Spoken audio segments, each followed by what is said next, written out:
Where's your gun? I don't know. We should have been having a thing. There's no time for a thing. I know. That's the thing right there. Let's go.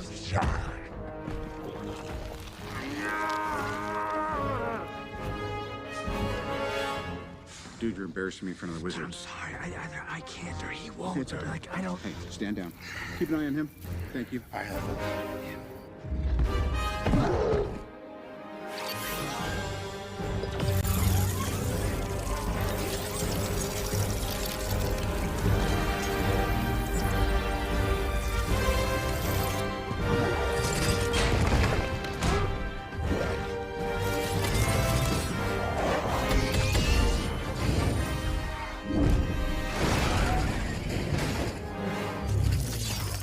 Where'd that come from?